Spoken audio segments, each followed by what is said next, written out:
You step into the shower, thinking about nothing. 2 minutes later, you're asking whether other people are real. That isn't a glitch. That's your brain finally getting a word in. The thoughts that ambush you alone aren't trivia. They're the same questions philosophers have circled for centuries. Over the next few minutes, we'll trace why an empty mind starts hallucinating reality, why those weird thoughts hit a real philosophical wall, and what to do with the door once it opens. The empty mind that notices. When you stop trying to think, a different part of your brain wakes up. It's been there the whole time, running underneath the day. The shower just turns down the noise enough for you to finally hear it. In a 2001 paper, the neuroscientist Marcus Rachel described what he called the default mode of brain function.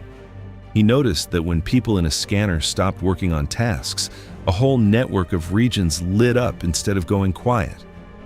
Later research by Buckner and colleagues in 2008 mapped this default mode network across self-reflection, memory, and imagining the future. The brain doesn't rest when you rest.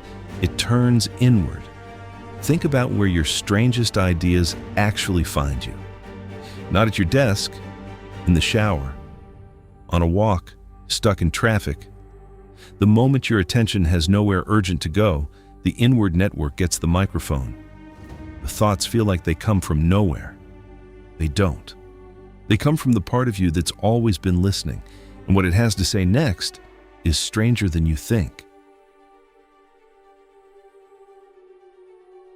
A brain that hallucinates reality. Here's the part that breaks people. You don't actually see the world. You see your brain's best guess about the world. And most of the time, that guess is so good, you mistake it for the thing itself. The neuroscientist Carl Friston has spent decades arguing that the brain runs on prediction. It guesses what's about to happen, then checks the guess against the senses and updates only when something fails to match. The philosopher Andy Clark calls perception a kind of controlled hallucination. You aren't passively receiving the world. You are constantly building a model of it and then living inside the model. It's why you can read a sentence with the letters jumbled, why you hear your name in a noisy room, why a familiar hallway feels safe before you've checked it. The brain isn't reporting the world, it's predicting it. And when the predictions get loud and the inputs get quiet, the model itself starts to show. The shower doesn't show you reality. It shows you the machine that builds it. And once you've glimpsed the machine, an older question is waiting. The question beneath the question. Somewhere between the steam and the silence, you ask one of these. Is anyone else really conscious? Am I the same person I was a minute ago? Why is there something instead of nothing? You did not invent these questions.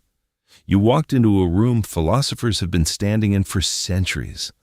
In 1995, the philosopher David Chalmers gave the strangest version of this a name: the hard problem of consciousness. We can describe what the brain does. We can map every neuron. But we still can't explain why any of that activity should feel like anything from the inside. Why warm water on skin isn't just data. Why it is something to experience. That gap is the question that keeps finding you, even when you weren't looking for it. You feel it when you watch someone laugh and quietly wonder if their inside matches yours. You feel it when an old memory hits you, and you can't tell if you're remembering it or rebuilding it. The shower doesn't invent the gap between you and the world. It just takes away enough distraction for you to notice it's there. Your absurd shower thoughts aren't broken. They're touching the oldest wall in philosophy.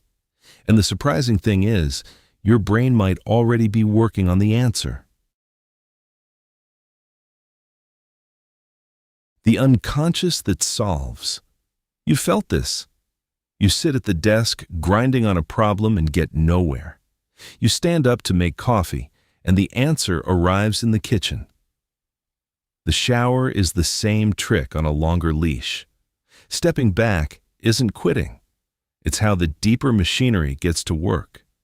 In 2006, the psychologists Dijksterhuis and Nordgren published a theory of unconscious thought. They showed that for certain complex decisions, people who let the problem incubate while doing something else made better choices than people who deliberated.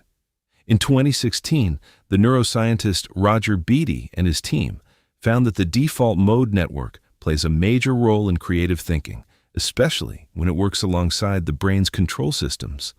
The wandering mind is not idle. It's recombining. It's why songwriters keep notebooks by the bed, why engineers swear by long walks, why warm water and steam are the unofficial office of half the world's best ideas. The mind isn't producing the insight in the shower. It's finally allowed to deliver it.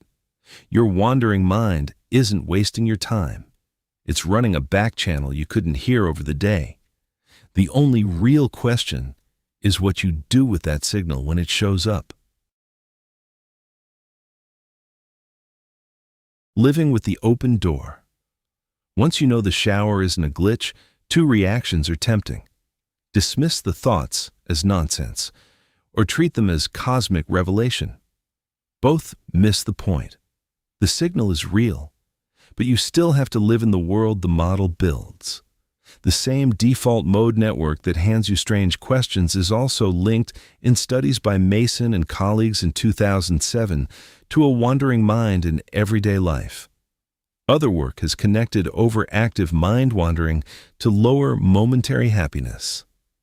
The lesson isn't to live in the shower. It's to know what the network is, so you can use it without getting lost in it. Keep a note on your phone for the shower thought you couldn't shake. Write down the question, not the panic around it. Then go back to the day. Most of what your mind hands you in the steam is a clue, not a verdict. The brain finds the question. You decide what to do with it. The shower didn't break your sense of reality. It opened a door. The work of being a person is deciding what you do every time it opens. So, the next time the steam rises and a strange thought walks in, don't flinch. That's the default mode network turning inward. That's the predictive brain catching itself in the act. That's the hard problem brushing against your skin. You weren't questioning reality. You were finally listening to the part of you that always has. Stay in the steam a little longer. The answer is closer than you think.